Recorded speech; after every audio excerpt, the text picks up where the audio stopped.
There was just a huge update for ICP that most people completely missed, and long term, this could be extremely bullish for the price. In this video, I will be talking about what's going on, also take a look at the ICP chart and let you guys know what I'm expecting out of this coin for the next couple of months. And last but not least, I'll take a look at some interesting macro news events that could affect the prices of these assets in the short to medium term. But before I get into all of that, guys, this is a brand new crypto channel, so if you like altcoin content and ICP in particular, please make sure to smash that like and subscribe button. But without further ado, let's get right on into this video. So as you guys can see, ICP has had a very solid week as we are up over 25% since last Monday. We are currently trading at $3.94, which equates to a $2.16 billion market cap. Now, the reason that ICP has had such a nice week is not because the overall altcoin market is starting to get hot again, but rather because we had a significant piece of news regarding ICP that was released earlier this week. As you can see, the Definity Foundation released the Mission 70 white paper proposing to cut ICP's annual token inflation by at least 70% by the end of 2026. This plan aims to reduce inflation from roughly 9.7% down to 2.92% through a combination of supply-side reforms and increased network usage that burns more ICP.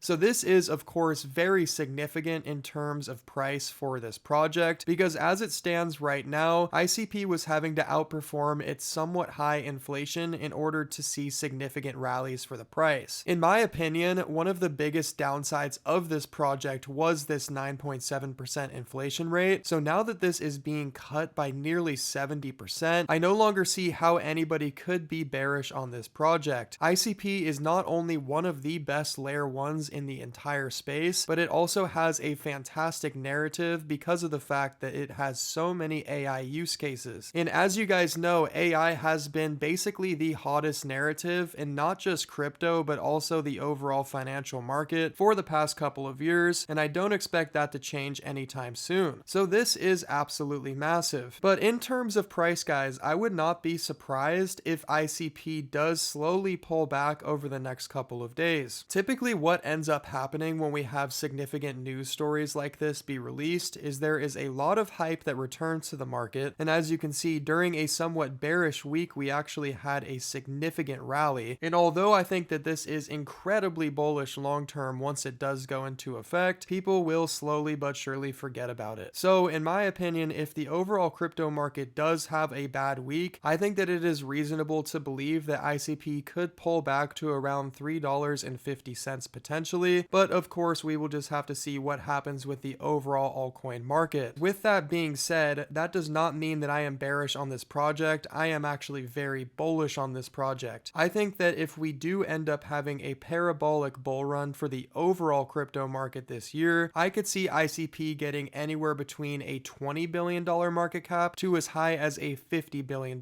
market cap. So if you are accumulating down here, even at these current levels, that could be between a 10x to as high as a 25x on your money if you do perfectly time the top. Now, of course, that is not financial advice, and I highly recommend that you guys sell on the way up because altcoins are extremely hard to predict, and there is always a chance that ICP could run up to around a $15 billion market cap and then get rejected off of that. And I don't want you guys to end up being the people that round trip their bags and end up having to wait another couple of years to see positive price action return to altcoins. But alright guys, now I wanted to shift our attention to the overall crypto market because I don't believe that we will see a significant pump for ICP until we see another leg up for Bitcoin and Ethereum. As you guys can see here, Bitcoin did have a somewhat significant pullback over the past couple of days as we were trading at around 95,000 and we are back down to 93,000. In my opinion, the reason that we've seen this weakness enter the market is because Trump decided to put new tariffs on Europe in order to pressure them into allowing us to buy Greenland. But I believe that Ash Crypto laid out this situation quite nicely. So he says that Trump's tariff playbook, which has played out multiple times at this point, is to announce aggressive tariffs and do it on the weekend so that we don't see a significant hit on the stock market. And then he will most likely call for more aggressive tariffs if demands are not fulfilled. And then they start negotiating behind the scenes, of course, and markets suffer some free fall. And of course, course, this part is just speculation, but he believes that then he will inform insiders first so they can prepare to buy the dip. And then they, of course, announce a trade deal and post, "Thank you very much for the attention to this matter." And then the markets end up ripping to new highs. And then we all give credit to Trump. So I do believe that this will most likely happen. And if he does end up announcing more aggressive tariffs at some point this week, you can expect to see further downside for not just crypto, but the overall financial market. So be prepared for volatility. It is very unfortunate that we have to keep dealing with these types of things, but of course we can't control it. And all we can do, guys, is zoom out and just pay attention to the bullish things that are happening behind the scenes. And there are quite a few. Just to name a few off the top of my head, we have officially started quantitative easing back in December, where of course our Fed is repurchasing $40 billion worth of treasury bills per month until April at the bare minimum. That is of course very bullish for crypto, because the more liquidity that's flowing around the system, the better it is in terms of price action. Also, any day now, Trump will be announcing his replacement for the Fed chair, and that person is most likely going to be incredibly dovish, and that will of course lead to further rate cuts and more aggressive quantitative easing later on this year, which is a very bullish catalyst to say the very least. So do not get caught up in these short-term volatility events like this. I think it's best to ignore the FUD and focus on the long term. But going back to the Bitcoin liquidation chart, it is a good sign in my opinion that the bears are starting to regain some confidence and open up these leveraged short positions. As you guys can see, there is significantly more shorts than longs on the 3-day chart right now, and we have quite a bit of shorts sitting up here at around 96,000. I do believe that this adds an incentive for market makers to liquidate these traders at some point, and that would require us pushing back above 96,000. So in my opinion, as soon as this tariff situation starts to clear up a bit, as long as we don't of course go into World War III with Iran or something stupid, then I do believe we will start to push back towards $100,000 soon for Bitcoin. Alright guys, and then the last thing that I wanted to talk about, which I believe is very interesting for the overall crypto market, is the fact that the New York Stock Exchange announced today that they will be launching a 24/7 US stock trading platform through a new on-chain tokenized exchange. This is very bullish in my opinion for crypto because of the fact that it is solidifying the use case for blockchain, and once people start to realize just how powerful a blockchain system is, I believe that people will further their investment into the overall crypto space. Also, I don't believe they have announced which blockchain they will be using for this, but if it ends up being Ethereum and Solana, I do believe that this will be an extremely bullish case for that project, and that could lead to a lot of hype and price action behind it. And regardless of what project that ends up being, that money always ends up trickling down to mid caps and low caps, and ICP could end up benefiting from a situation like that. But alright guys, that's gonna do it for this video. I hope that you all have a fantastic rest of your day and rest of your week, and I'll be talking to you guys tomorrow. Peace.